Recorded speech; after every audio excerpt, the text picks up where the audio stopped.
The topic is the Civil Rights Act of 1964 and public education in the South. And we're talking to the professor of sociology at Tennessee State University, Dr. Kelly Sanford. And of course, Dr. Sanford, let us continue our discussion from the last segment by giving you an opportunity to talk about the right of 1866, the Civil Rights Act of 1866, as well as that of 1964, and make some kind of comparisons. Absolutely. If you so desire. Okay, and thanks so much again. In 1866, you had the Civil Rights Act at that particular time period with the 13th, 14th, and 15th Amendment to the Constitution that you would have thought would have given certain levels of civil rights, civil liberties to people of African descent as indeed being citizens of the United States. However, as you may imagine, a lot of resistance came about as a result of that. And so during this Reconstruction period, there was really almost an enactment of re-enslavement. And people really rose to try to prevent those types of civil liberties and that one act actually represented. So to carry you forth from that time period of 1870 after Reconstruction, we continued and everything was very much the same with Jim Crow laws, with very strong segregation types of incidents. And of course, 1896 Plessy versus Ferguson, our Supreme Court placed a frame that said everything had to be separate and of course unequal. Although of course it was Plessy versus Ferguson, separate and everything equal, we know indeed that it was unequal. Absolutely. And that was the law of the land. So when we look back on it, we can see how egregious of an act that was based on our Supreme Court and the citizens throughout the United States to then still keep people who have been here for hundreds of years in subservient types of conditions.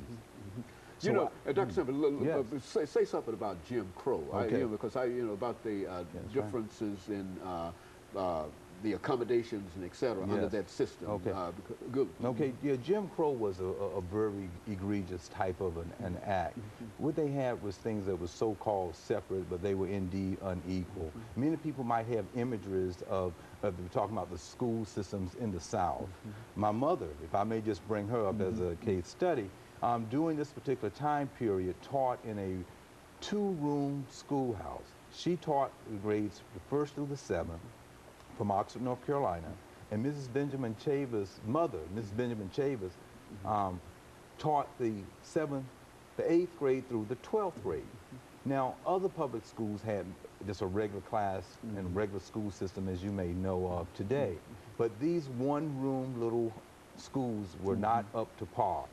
They were not equipped with the same type of educational opportunities as they were for everyone else. But it was the same way for every other accommodation that you could have possibly thought about that should have been open for everyone in the society to live in. And this is the type of a Jim Crow law that you had. It made everything certainly totally unequal, and it was very egregious on the part of our government, state, national, and even local governments that caused it and inflicted that upon a people.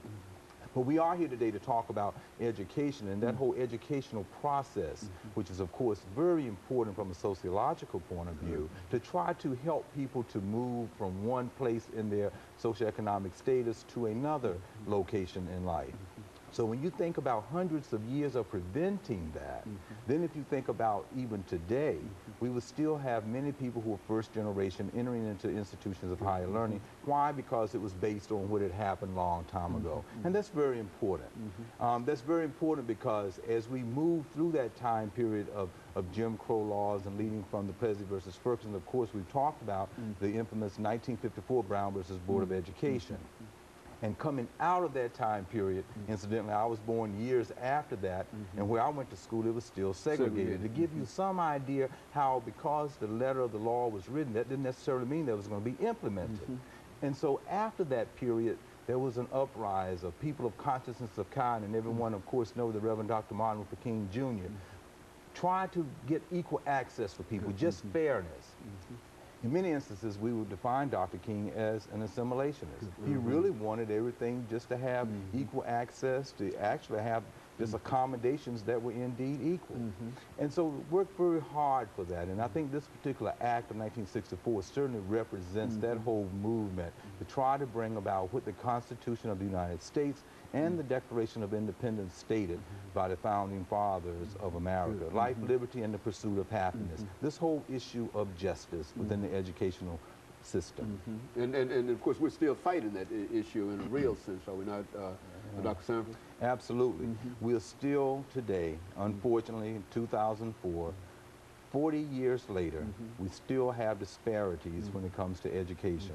We still have disparities when it comes to certain types of equal opportunities within the society in which we live in.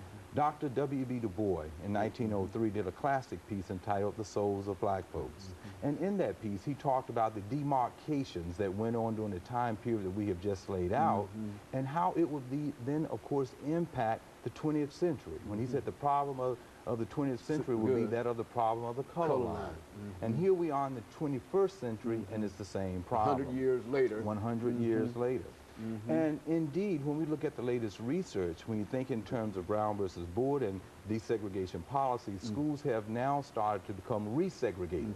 And we see this throughout the United States and even here in the state of Tennessee and as well as in other states. If you start looking at it with a I guess in a narrow way of understanding this particular issue and how it's impacting people. So we have to be very careful of that. And there are many other scholars like Dr. Hannibal Shabazz, Dr. Francis Cress Welsing, myself, and other social scientists are very kind of interested in looking at how some of these issues are still very pervasive today with people who are the so-called power elite are superimposing their values in a negative way toward others who have not had certain types of equal opportunities.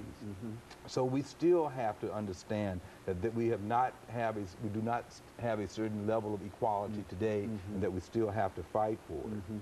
And we ought to continue to celebrate this act of 1964 because it gave us at least a start in terms of trying to deal with some of the issues that we have now. Would that be a good assessment as we make preparations for this last, this second commercial break? Yeah, absolutely. We certainly need that. And when you think in terms of Thurgood Marshall and as he fought so hard, he looked at the letter of the law and tried to bring about constitutional rights forward. So this is why this is so important for us to celebrate, because it did give certain types of opportunities. And Dr. King fought for that and died for that, as well as many other people out there who fought for it. So yes, it is certainly worthy of celebration, but we still have a lot of work to do. Dr. Sanford, what I'd like to do as we make preparations for this second commercial break, during this last segment, is to have you to, in a real sense, address our young people. That is to talk in terms of dealing with them, in terms of their responsibility and what they ought to do in order to make the Civil Rights Act of 1964 a reality. Absolutely. And we'll be back with our audience following this very, very short commercial break. 64 and public